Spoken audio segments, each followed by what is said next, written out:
voyager, rencontrer d'autres cultures, déconstruire des croyances qu'on prenait pour des vérités absolues. Voilà ce qu'on va traverser avec mon invité du jour, Daniel Vermus, qui est journaliste, qui a fait de nombreux voyages dans tout l'hémisphère sud et qui a eu à cœur de faire des reportages sur des cultures qu'on ne connaissait pas, de pouvoir donner, comme il le dit, la voix aux sans-voix.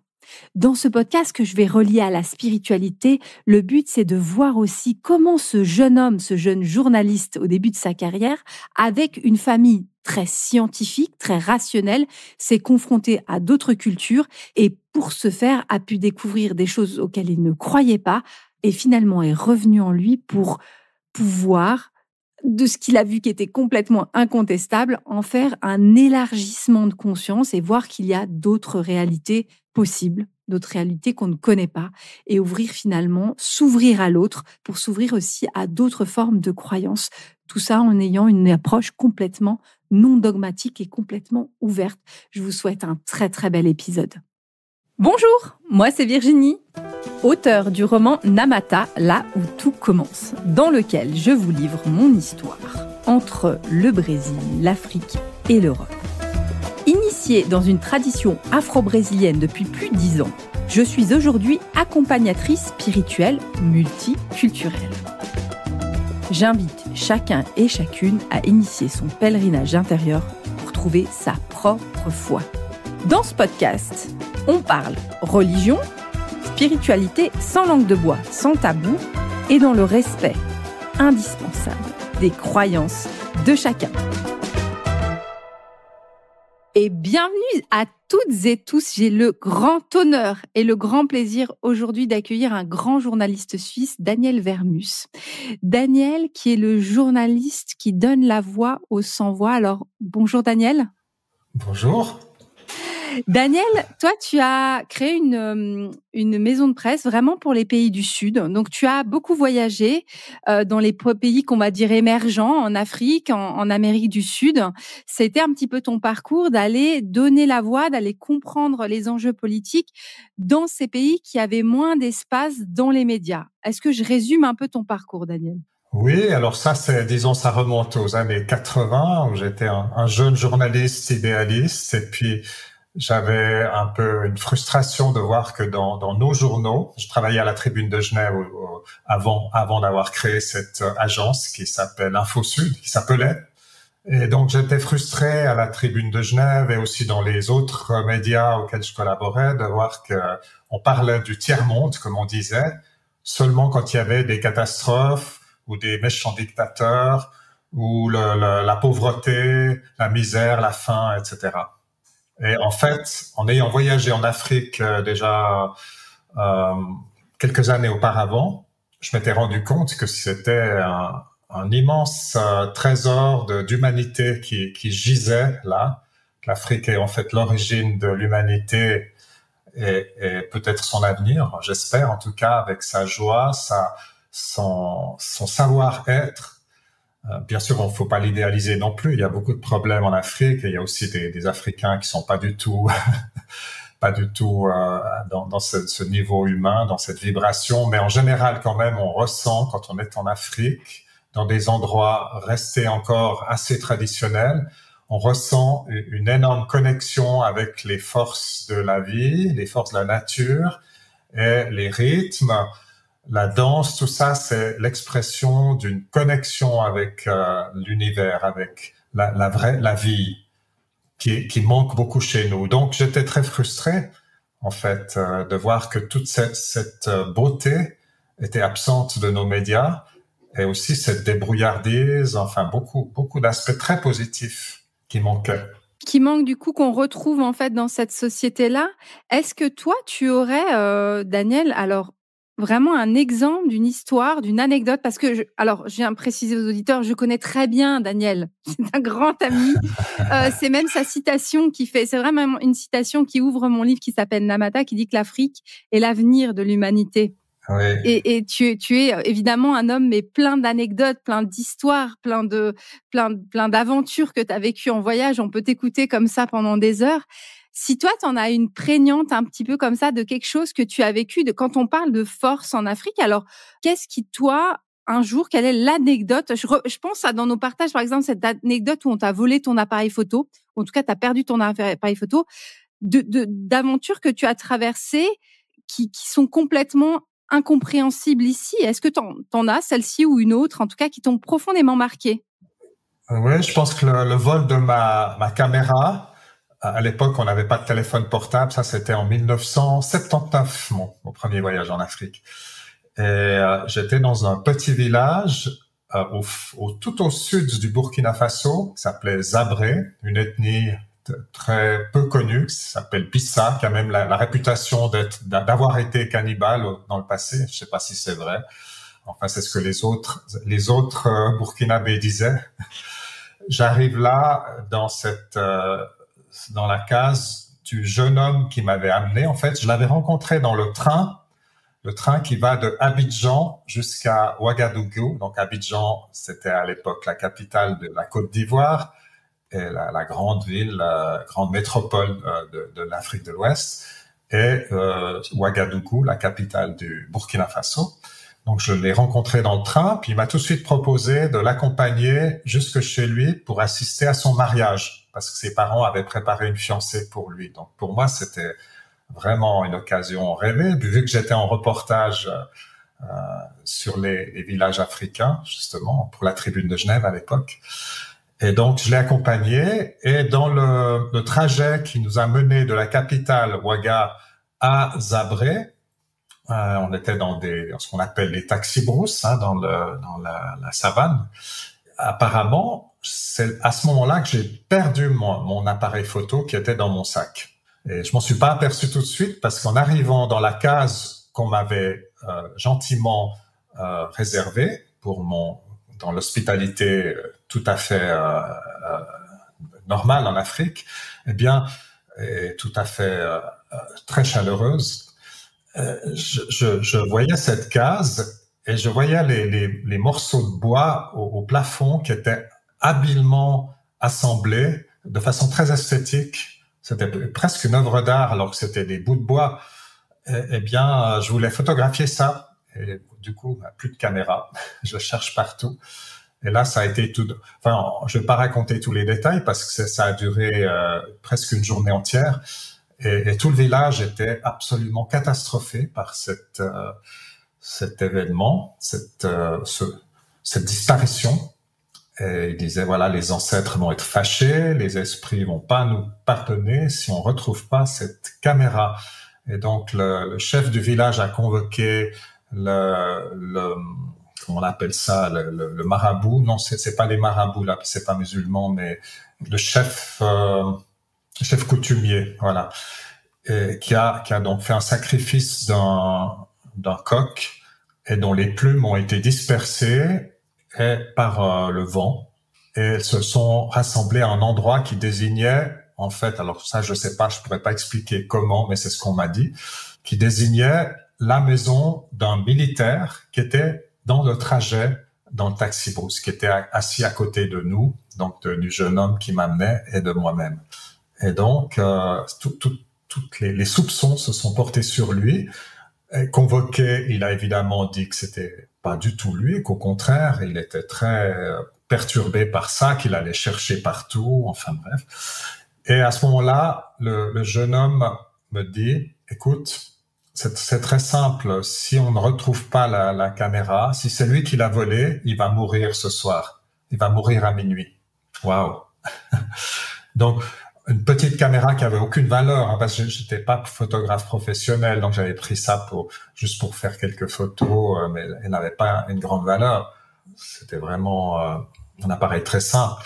Donc je disais, mais vous allez pas tuer quelqu'un pour ça quand même. Ah, mais c'est pas nous qui allons le tuer. C'est les esprits qui sont très fâchés, c'est les ancêtres qui vont présider à la suite des opérations, parce qu'on peut pas supporter que notre village soit au fond le lieu où s'est commis un larcin contre un étranger qui nous fait l'honneur de venir nous visiter. C'était un peu ça le verdict. Et donc on va rien faire, il va mourir tout seul. Et bon, moi, j'avais beaucoup de peine à accepter cette situation, mais même pas une heure après, arrive le militaire en question avec la caméra dans la main en disant « Ah, je l'ai retrouvé ». Ouais, c'est très intéressant comme histoire. Alors, j'annonce, enfin, déjà, tu donnes des éléments. Déjà, tu te corriges quand tu dis un marabout. Finalement, marabout, c'est notre projection européenne un Oui, peu du oui, oui, sorcier. oui, Alors que là, tu dis bien, on parle d'un sage musulman. C'était pas un village musulman. oui, On oui, parle pas de marabout. Donc déjà, c'est d'utiliser les bons mots. Et cette histoire, elle est incroyable parce que d'une manière, elle fait peur. C'est effrayant, effectivement. Mais d'un côté, ça pose des questions sur comment se régulent les choses dans un pays où, à l'époque, en plus, il ne devait pas y avoir de prison, pas forcément de police. C'est une autre perception, une autre manière de voir le monde. Toi, comment tu l'as vécu cette situation? Ah ben, ça a été un apprentissage extraordinaire de voir qu'en fait, ces habitants fonctionnent complètement différemment. Donc, ils vont pas appeler la police. Ils vont faire confiance aux forces avec lesquelles ils sont connectés et pour régler le problème. Ils m'ont même dit, mais de toute façon, même si on ne retrouve pas cette caméra, pendant des années, on va la chercher, on va faire appel à toutes les forces que nous connaissons pour la retrouver et quelqu'un viendra te l'amener chez toi en Suisse. Mais bon, là, on n'a pas eu besoin d'aller jusque-là. Et ensuite, ce qui était alors, justement, on parlait de la police. En fait, la police est arrivée 3 jours après.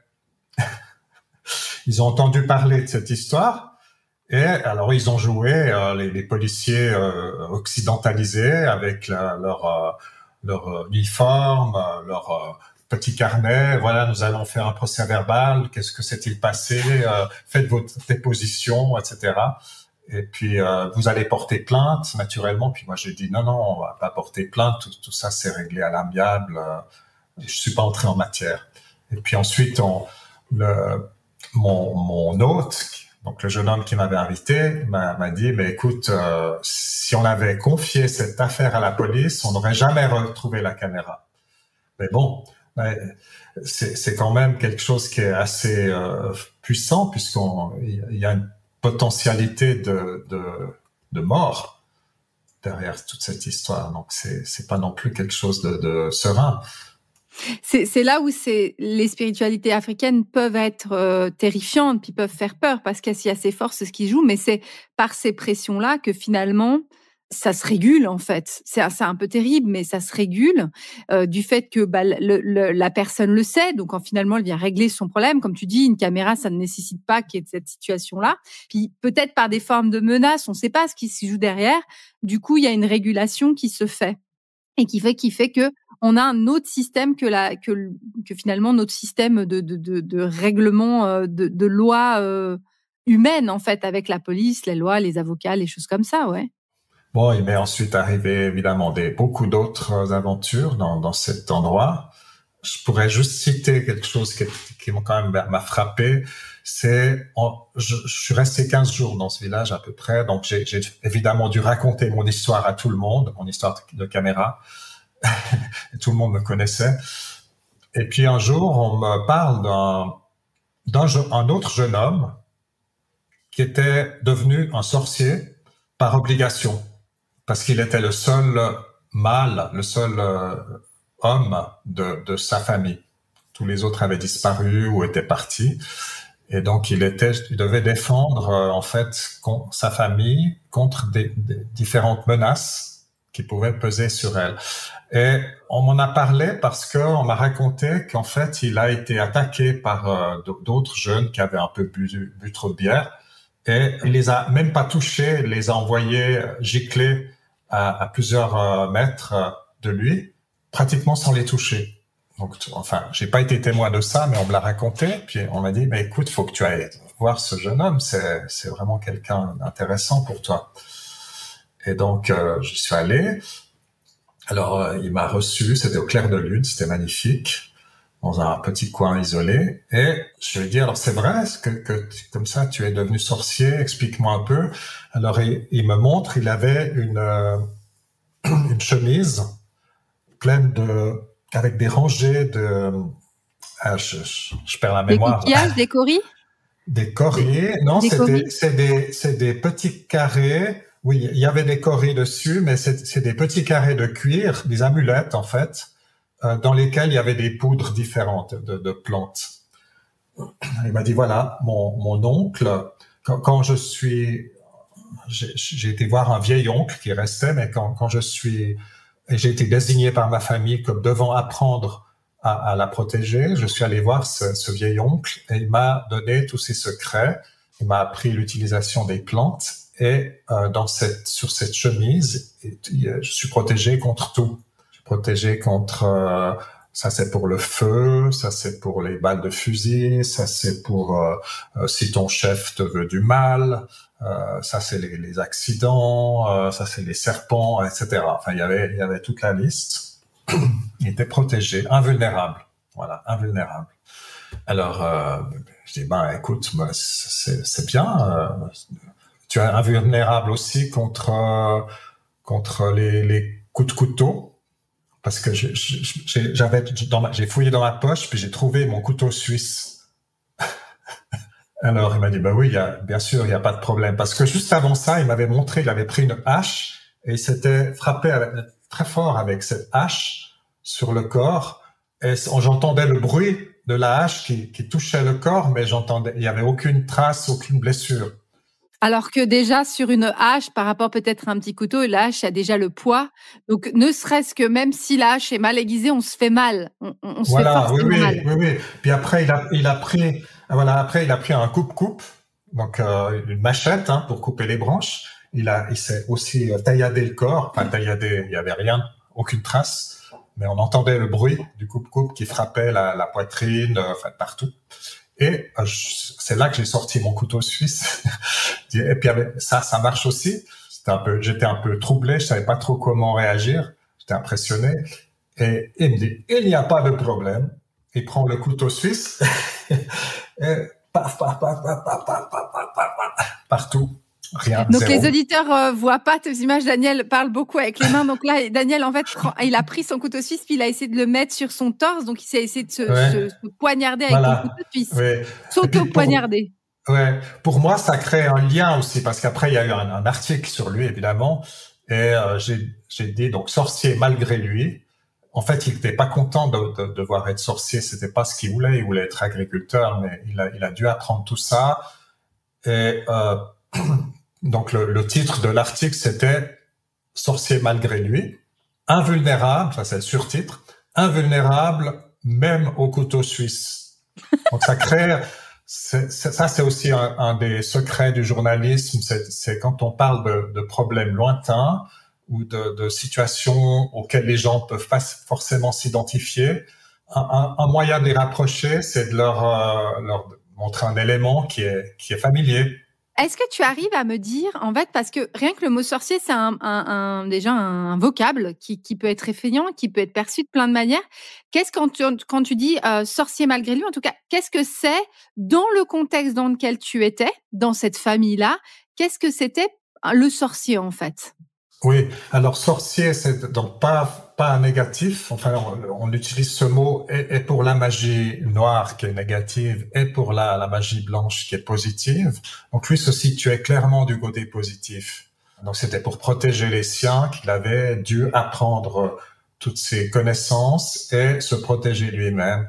Donc, mais il disait la difficulté, enfin le défi, c'est que une fois qu'on a des pouvoirs, il y a un prix à payer. C'est-à-dire que si tu dois faire attention à pas manger telle sorte de viande, tel animal, tu dois pas laisser quelqu'un porter du feu derrière toi, en passant derrière toi. Enfin, il y a plein de choses auxquelles il faut faire très attention. Il m'a dit, par exemple, je pourrais aussi te donner des trucs pour toi, pour que ton chef soit content. Je pourrais aussi te donner, il a rigolé, il m'a dit, si tu fais comme ça sur l'épaule d'une dame.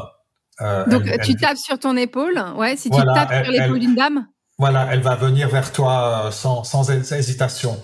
Elle sera amoureuse. Voilà, mais après il y a des. C'est intéressant, Daniel. Non, mais il avait aussi le sens de l'humour. On a bien plaisanté, mais visiblement il avait ses pouvoirs et il y avait un prix à payer pour chacun de ces pouvoirs. Et ça, c'est intéressant ce que tu partages, parce que tes deux anecdotes, on ne connaît pas, Daniel, on peut, les auditeurs qui ne te connaissent pas se dire, mais cet homme est complètement fou. Et tu es quelqu'un de rationnel, tu es quelqu'un de... Comment tu es quelqu'un qui a fait toute une carrière dans le journalisme. Là, c'est des anecdotes des années, des années 80. Néanmoins, aujourd'hui, voilà, tu arrives à la retraite. Comment ton mental, ta vision occidentale arrive aujourd'hui à peut-être pas analyser, mais comment tu arrives à prendre du recul? Comment tu as perçu ces expériences qui sont hors normes et quand tu le racontes, qui peuvent être incroyables? Oui, mais en même temps, je pense que toutes les personnes qui s'intéressent aux autres cultures et même à nos cultures à nous qui ont largement disparu, savent qu'il y a des mystères, des choses qu'on peut pas expliquer. Et ça, c'est le cas chez nous aussi. Il y a des guérisseurs, il y a des gens qui arrivent je me souviens à l'époque, il y avait quelqu'un qui arrivait à courber à distance des cuillères en métal.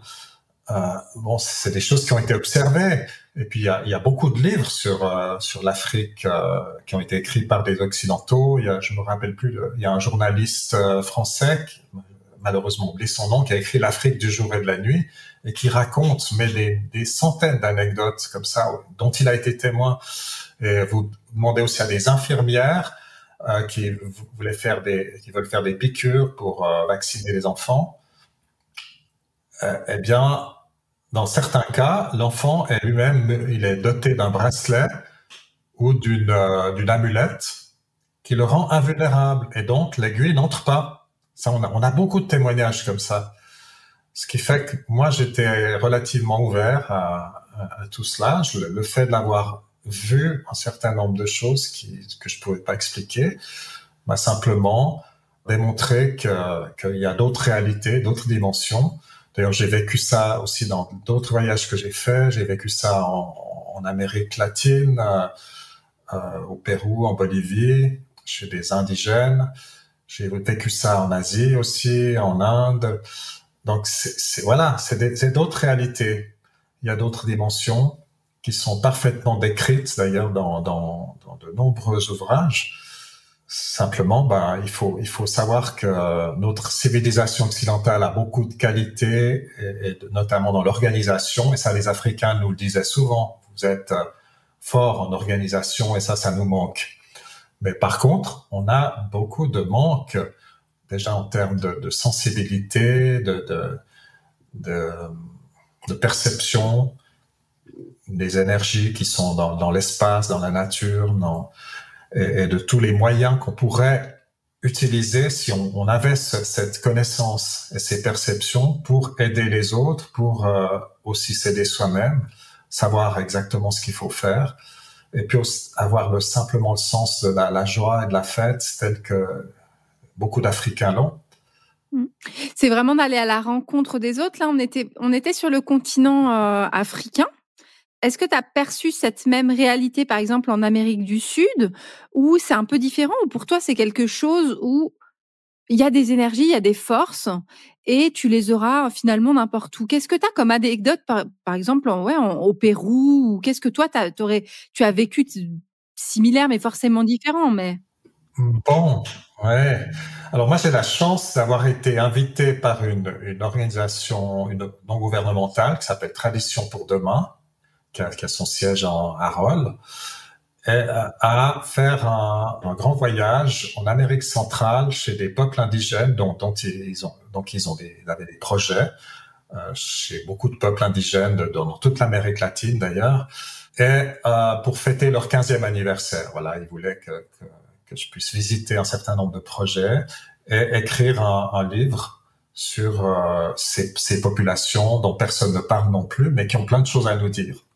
Et donc, j'ai eu la chance de pouvoir voyager de Mexico jusqu'à Panama.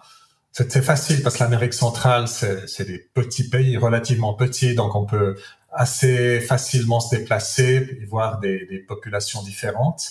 Alors que si on est au Pérou ou en Bolivie, c'est des immenses trajets. On arrive sur une montagne après 3 jours de pérégrination, et puis on nous dit que la personne qu'on voulait rencontrer, elle est malheureusement dans son champ à 25 heures de marche de là. Donc, c'était plus simple et ça m'a permis de rencontrer énormément de peuples différents et de gens qui ont des savoirs aussi assez extraordinaires. Alors, c'est très différent de l'Afrique.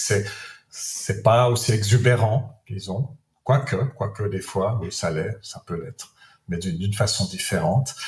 Et c'est des sagesses qui s'expriment différemment. Donc, typiquement, mais ça dépend de chaque peuple aussi, mais typiquement, il y a des gens qui se promènent dans différentes dimensions, le monde d'en haut, le monde d'en bas, c'est les connaissances chamaniques qui permettent de visiter différents espaces. D'ailleurs, c'est maintenant enseigné chez nous aussi. Il y a beaucoup de gens qui s'intéressent à ça.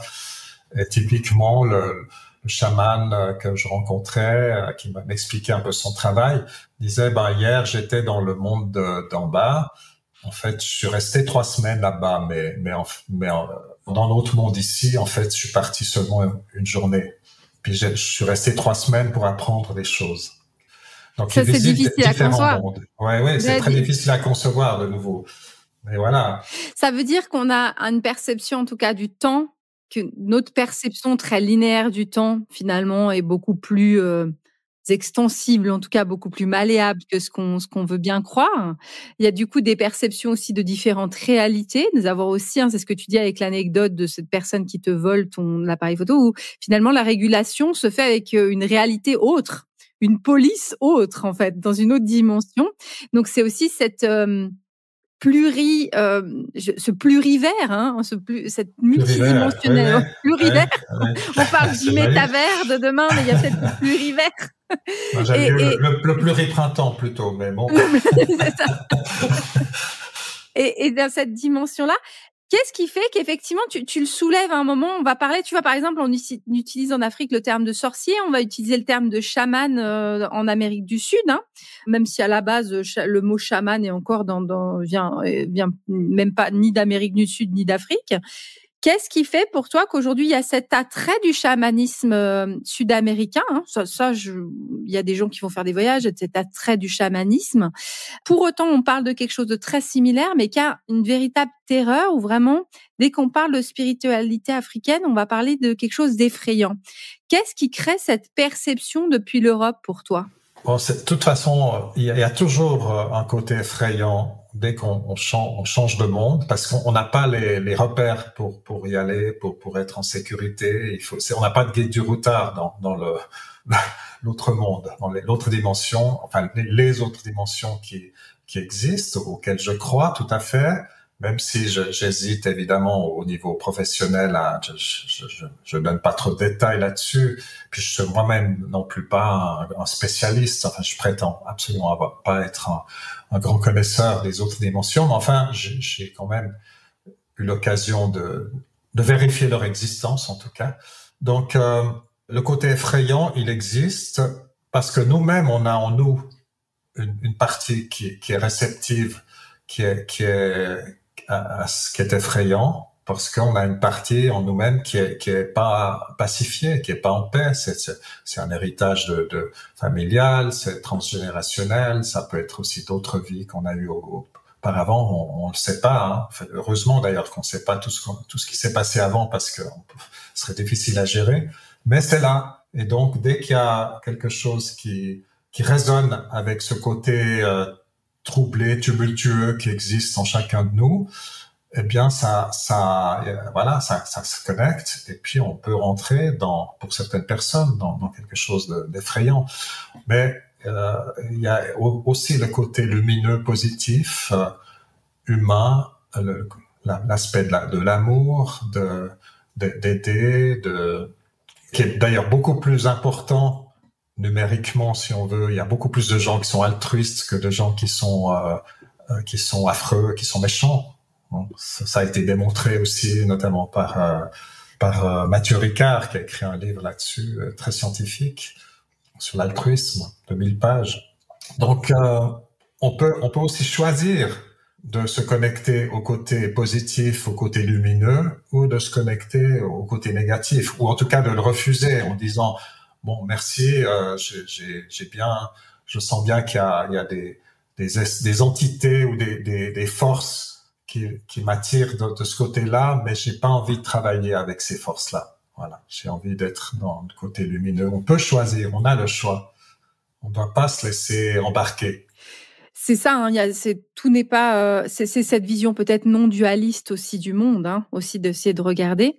Je vais faire un petit rembobinage et je vais revenir sur ce jeune Daniel qui se lance dans le journalisme, qui découvre toutes ces expériences. Donc là, tu nous parles avec toute une vie, hein, mais toi, aujourd'hui, tu vois, tu nous parles déjà de la réincarnation, tu nous parles de multidimensionnalité, de choses comme ça. Ça peut paraître complètement fou, complètement, voilà, pour les personnes qui nous écoutent. Néanmoins, toi, est-ce que tu avais un terreau, le jeune Daniel, est-ce qu'il venait d'une famille qui avait cette vision déjà, cette ouverture d'esprit? Comment ça a été un cheminement? Comment tu partais? Dans quel état d'esprit tu étais pour avoir cette ouverture d'esprit aujourd'hui? Oui, c'est effectivement, merci de me poser cette question parce que c'est vrai que j'ai pas tellement réfléchi comment ça s'est passé. En tout cas, dans mon milieu familial, il y avait rien qui prédisposait à entrer dans ce qu'on appelle l'irrationnel. Mon père était professeur de mathématiques. En plus, il enseignait la logique mathématique. Donc, c'est une des formulations scientifiques pour expliquer les comportements humains à la faculté de psychologie de Genève, donc chez Piaget. Il a travaillé avec Piaget et il était absolument réfractaire à toutes ces histoires. Pour lui, c'était des falaises. Et ma mère était donc, en plus au niveau religieux, mon père était juif polonais, donc il a pu se réfugier par chance en Suisse pendant la guerre. Et ma mère était une chrétienne protestante, qui d'ailleurs finalement mes parents ont choisi de me donner l'occasion d'apprendre la religion protestante. J'ai pas, parce que c'est la mère qui transmet dans le judaïsme, c'est la mère qui transmet la religion. Donc là, j'avais pas de mère juive, donc je suis devenu protestant, ou en tout cas j'ai été confirmé dans la religion protestante, même si après je m'en suis éloigné. J'ai quand même eu cette formation chrétienne, si on veut, mais dans laquelle il y avait rien de. Bien sûr, c'est le christianisme. Il y a aussi des éléments de mystère, le Saint-Esprit, la naissance du Christ. Tout ça, c'est évidemment très mystérieux, très magique. Mais j'étais quand même formé de façon rationnelle aussi par l'éducation, par l'école, par l'université, et donc tout cet aspect qui aurait pu exister de magie, qui paraît que dans la religion orthodoxe, on est beaucoup plus ouvert à ça. Mais dans les religions catholiques et protestantes, c'est pas tellement encouragé. Donc c'est en fait mes propres rencontres, mes propres voyages qui m'ont amené. Alors certainement en moi, il y avait une partie qui était en appel, qui était en demande, en invocation même de ces mystères. Certainement. Alors, d'où vient cette partie? C'est en tout cas pas mes parents qui me l'ont transmise. C'est un mystère pour moi que peut-être je découvrirai un jour. Donc c'est là où c'est intéressant, c'est que tu es pas arrivé en ayant déjà des croyances. C'est la vision que tu as aujourd'hui du monde s'est construite. Alors évidemment avec ton terreau judéo-chrétien, néanmoins elle s'est construite par tes voyages. Effectivement, on parle pas de la réincarnation, enfin, quoique Jésus a quand même ressuscité, donc voilà, la réincarnation, on pourra en discuter, mais en tout cas, tu as une vision aujourd'hui qui a dépassé peut-être la vision, j'irais, protestante suisse, pour avoir une vision peut-être un peu plus vaste, un peu plus large, mais par tes expériences de vie. Oui. Bon, puis aussi, j'ai quand même eu, même si j'ai pas eu de formation en psychologie, à un moment, ça m'a intéressé et j'ai aussi lu des livres, notamment de Jung et de Wilhelm Reich, qui m'ont aussi ouvert à la possibilité d'une dimension plus vaste qu'on n'a pas l'habitude dont on n'a pas l'habitude de parler, mais qui est bon. Jung parle de l'inconscient collectif. Il parle énormément de mystères, d'ailleurs, c'est très intéressant. C'est quand même quelqu'un qui est considéré comme un grand maître dans ce domaine, un grand pionnier. Et donc là, ça m'avait quand même un petit peu ouvert à ces dimensions-là, même si j'avais pas les moyens Et puis il y a beaucoup de gens qui me disaient non, mais écoute, tout ça, c'est n'importe quoi. J'avais rencontré une fois un psychanalyste freudien qui m'a dit « Oh, Jung, oulala, quelle horreur !» Donc, mais on va pas parler de ça, je crois. Mais c'est juste pour introduire le fait que j'ai eu quand même ce genre d'ouverture s'est produite assez tôt. Et puis mon premier voyage initiatique, c'était pas l'Afrique en fait, c'était l'Amérique du Sud, justement le Pérou et la Bolivie, où là, c'est là que j'ai découvert très concrètement cette autre dimension. J'ai aussi été initié on appellerait ça à des plantes hallucinogènes qui m'ont aussi tout à coup fait voir un autre monde. C'est là pour faire le pont avec ce que tu dis. Il y a effectivement des possibilités de toucher à une autre réalité, notamment dans un autre épisode de podcast que je mettrai en description de ce podcast, qui sont notamment des plantes comme ce qui s'appelle la médecine du râpé, la médecine de l'ayahuasca. Peut-être que tu as pris une autre plante, Daniel, mais il y a cette ouverture, en tout cas, d'ouverture de conscience sur une autre réalité et c'est toujours en plus ce lien avec les plantes. Puis c'est ce que tu disais avec ce sorcier africain. Qu'est-ce qu'il avait sur lui? Des petits sachets de plantes. C'est le pouvoir profondément profond de la nature et du pouvoir de la sagesse des plantes. Oui. Puis là aussi, j'ai aussi eu l'occasion de rencontrer certains écrivains qui ont parlé de ça. Et notamment, c'est un livre beaucoup moins connu de Huxley. Tout le monde connaît Le meilleur des mondes. Mais il a écrit un autre livre sur les plantes, justement. Malheureusement, le titre m'échappe maintenant, où en fait, il a fait lui-même l'expérience de différentes plantes. Là, moi, j'ai eu l'expérience du San Pedro, c'est un cactus en fait, un grand cactus cylindrique, donc pas l'ayahuasca. Et Huxley parle beaucoup d'expériences qu'il a eues en disant, sous la conduite d'un guide expérimenté, l'humanité pourrait apprendre beaucoup de choses en utilisant ces plantes. Évidemment, il faut que ce soit cadré. On peut pas, c'est pas juste pour s'éclater comme ça, comme on ferait dans une petite fête.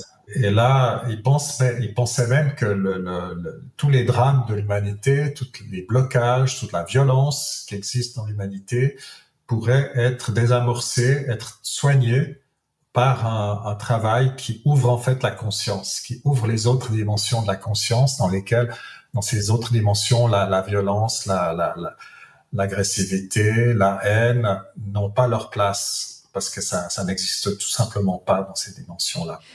Je vais refaire le point, je vais revenir un petit peu parce qu'on arrive tout doucement vers la fin de ce podcast, mais Daniel et moi, on peut parler pendant des heures, donc je vais devoir nous limiter. Je vais partager, tu me dis, Daniel, si je peux aussi, pour revenir dans cette notion un peu quand même rationnelle, tu es la personne qui m'a fait découvrir la formule de Dieu de J.R. Dos Santos, qui quand même arrive sous une vision scientifique à expliquer qu'il y a quelque chose qui est inexplicable. Et c'était quelque chose, en tout cas, que j'avais trouvé très touchant, notamment dans le partage avec ton papa, justement, ce mathématicien. Quel était son regard sur ce livre-là? Alors, très curieusement, c'était déjà à la fin de sa vie. Il avait passé 90 ans et je lui ai prêté ce livre, je lui ai donné ce livre. Et il m'a dit, parce que dans ce livre-là, c'est à la fois un roman d'espionnage, où les Iraniens cherchent à s'approprier les secrets d'Einstein pour faire des bombes, etc. Mais il y a des explications à chaque chapitre. Il y a 2 ou 3 pages qui expliquent le fonctionnement de la physique quantique, la physique nucléaire, pour expliquer en fait l'importance de ces découvertes. Et mon père m'a dit, à ma grande satisfaction, que tout ce qui était expliqué par cet écrivain, qui est un écrivain très mystique en fait, mais érudit, et c'était scientifiquement absolument juste, c'était irréprochable. Et je pense que mon père avait aussi une dimension spirituelle qui était différente de la mienne. Il était très rationnel, c'est vrai, mais c'était pas quelqu'un on avait des formes de pensée qui étaient assez incompatibles, donc j'avais pas une très bonne relation avec lui, mais je le respectais quand même. Puis j'espère qu'il avait aussi en tout cas, il me le disait pas parce qu'il était pas content que je sois un journaliste au lieu d'être un scientifique. Il aurait voulu que je sois sérieux. Là, c'était un peu du touche à tout ce que je faisais pour lui. Oh, tu étais dans les lettres au lieu d'être dans les chiffres, hein. Oui, voilà. Si on veut. mieux. Et puis en plus d'aller dans ces pays complètement désorganisés, pas sérieux. Enfin voilà, le mot pas sérieux. Fumiste, il disait souvent. Les gens font n'importe quoi. Il faut pas s'étonner qu'ils soient pauvres, etc. Enfin, il avait cette vision-là. Non, c'était aussi une manière de provoquer. Je pense pas il était certainement pas raciste. D'ailleurs, quand il était à l'hôpital à la fin de sa vie, il avait souvent des traitements à l'hôpital et il y avait des infirmiers noirs qui étaient là parce que maintenant il y a beaucoup d'étrangers et il m'a dit à ma grande surprise que en fait ces infirmiers qu'il a eu plusieurs fois étaient très humains, beaucoup plus que ceux d'autres pays. Donc ça m'a beaucoup étonné. Donc il s'est ouvert comme ça. Oui, je pense. Pour conclure, Daniel, si toi tu avais un message sur un petit peu les générations à venir, si tu avais un message comme ça en disant l'ouverture sur la spiritualité, depuis là où tu es, depuis ta vie aujourd'hui, quel message tu aurais, j'espère, d'espoir pour le passage de relais comme ça pour les gens qui nous écoutent? Oui, alors moi je vois l'évolution d'aujourd'hui qui est vraiment assez inquiétante à bien des égards. Donc on a une évolution qu'on peut appeler transhumaniste, hein, c'est-à-dire qu'on va vers de plus en plus d'outils technologiques qui sont censés remplacer l'humain, ou en tout cas remplacer les aspects perçus comme répétitifs, mécaniques, mais pas que, aussi des aspects d'intelligence artificielle qui vont très très loin, bon, qui n'iront jamais aussi loin à mon avis que la magie de l'être vivant, heureusement. Mais il y a cette vision, cette illusion qu'on peut aller dans cette direction-là avec toutes les cohortes de conséquences terribles pour la liberté, pour la poésie, pour l'autonomie des gens. Ouais, il y a certains qui parlent d'une dérive totalitaire dirigée par en fait un contrôle numérique de tout ce qu'on va faire. Et ça, c'est en cours. C'est une évolution qui est soi-disant inarrêtable. En tout cas, elle est mal contrôlée. Et puis, parallèlement, il y a, heureusement, et souvent on voit ces deux forces. Hein, on est aussi dans le dualisme. Dans le monde où on vit, il y a une dimension dualiste. Hein, ça, il faut voir les choses comme elles sont. Et l'autre aspect, l'autre évolution parallèle à cette évolution dangereuse dont je viens de parler, transhumaniste, c'est l'évolution de la conscience. Ce sont tous les enseignements qui parlent de méditation, qui parlent de connexion avec un autre monde, qui parlent de l'unité de l'être, du non-dualisme justement. Et on voit qu'il y a de plus en plus de gens qui entrent dans ces dimensions-là. On voit par exemple un personnage comme Eckhart Tolle, qui a écrit le pouvoir du moment présent il y a plus de 20 ans, 25 ans même. Eh bien, il a eu un succès énorme, mais pas tout de suite. C'est maintenant. Et maintenant, il y a énormément de gens qui suivent, qui essayent de suivre qu'il propose. Mais c'est pas le seul. Il y en a beaucoup d'autres. Il y en a beaucoup d'autres. Je vais pas les citer maintenant, mais cette évolution, elle est là. Alors, certains disent, oui, mais c'est commercial, c'est voilà. Mais je pense qu'il faut vivre avec toutes les ambiguïtés qui existent. Mais la tendance, elle est très forte. Donc, qu'est-ce qui va l'emporter? Je pense que ça, c'est un choix qui nous appartient à tous et que chaque personne qui fait un choix dans le domaine d'élever son niveau de vibration, son niveau de conscience, eh bien, ça va agir sur le reste de l'humanité. Donc, en fait, c'est là qu'on voit que c'est pas juste un phénomène massif qui nous échappe, un peu comme la dérive des continents ou les marées ou les forces de l'univers, mais que chacun, on est tous une force de l'univers et on est tous capables de faire des choix qui peuvent entraîner les autres dans la bonne direction. C'est cette interconnexion, interreliance, c'est aussi une dimension quantique, hein, aussi de je bouge, du coup je mets tout un système en mouvement, une vision aussi un petit peu plus dans l'humilité de je suis pas complètement autonome, tout n'arrive pas à cause de moi, de prendre aussi dans ma propre vie l'influence des autres aussi. Donc on est interconnectés, interreliés. Est-ce que Daniel, on pourrait dire que aujourd'hui ce serait ta manière je vais formuler ma question différemment. C'est aujourd'hui, quelle est ta perception du divin? Quelle est ta perception de Dieu, même si peut-être que toi, tu utilises un autre mot? Non, maintenant, j'ai mis du temps à pouvoir utiliser ce mot après ma jeunesse protestante, disons. Mais avant, je parlais de la lumière, de la source, de la nature, de l'énergie, etc.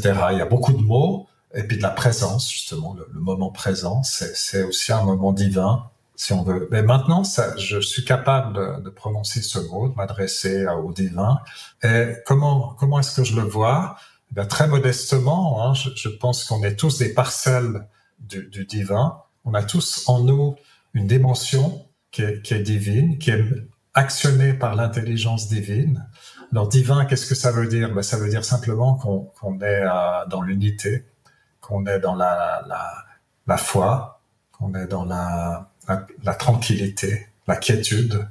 Et puis donc, dans des états comme ça, c'est la paix, et on est capable aussi de percevoir d'autres personnes, même à distance. On est capable de percevoir de trouver des solutions à toutes sortes des solutions très créatives, très imaginatives, à tout problème qui peut se poser à nous.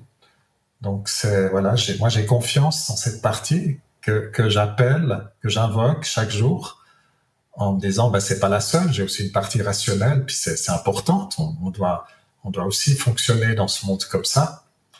Donc je sais pas si je réponds bien à la question là, mais c'est ta perception et c'est très juste, c'est ton cheminement où enfin en tout cas ce vocable prend une dimension de lien avec les autres et c'est ce que tu es quelqu'un qui crée du lien. Je pense que tout journaliste aime son prochain et aime créer du lien. Je pense que ça c'est quelque chose d'important et toi tu l'as fait d'autant plus avec des personnes qui n'avaient pas d'espace, donc avait une dimension humaine encore plus importante et c'est peut-être cette perception du divin de on est tous reliés. C'est ça que je trouve beau dans ton partage. Oui, on est tous reliés. Et puis je vois de plus en plus aussi que la trajectoire de nos vies, de notre vie, même si on comprend pas très bien au début pourquoi il y a tellement de problèmes, pourquoi il y a tellement de cassures, tellement d'incompréhension, de douleur et de souffrance et tout ça.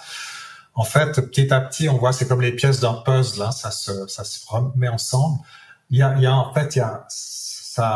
un sens dans tout ça que peut-être certains ont de la peine à percevoir tout de suite, mais ce sens, il est en fait de nous faire retrouver, mais de manière consciente, cette dimension divine qu'on a tous, cette dimension d'unité, cette dimension de joie aussi, parce que c'est joyeux en fait, hein, ce monde spirituel, c'est pas du tout quelque chose de dogmatique, de punition, de se prosterner, etc. De péché, oui.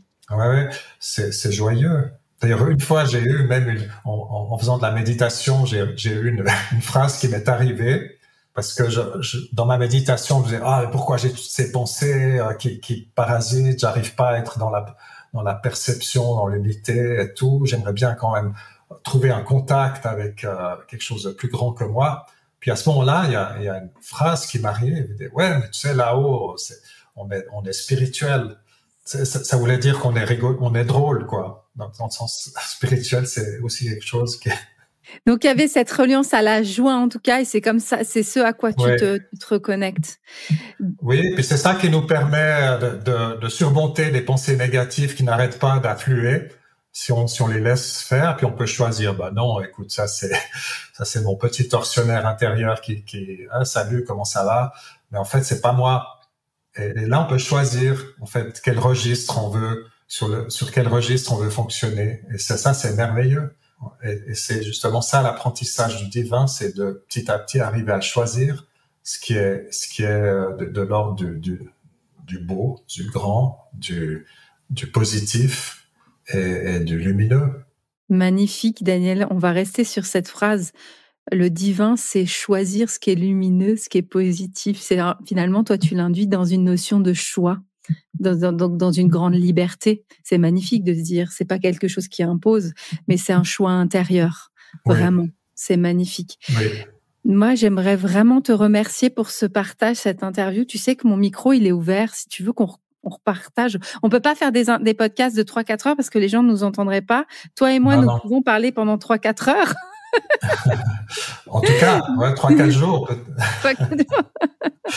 Mais vraiment, je te remercie pour cette transparence pour tes anecdotes. Ça m'a vraiment, j'ai noté tous les livres que tu as recommandés tout au long de ce podcast.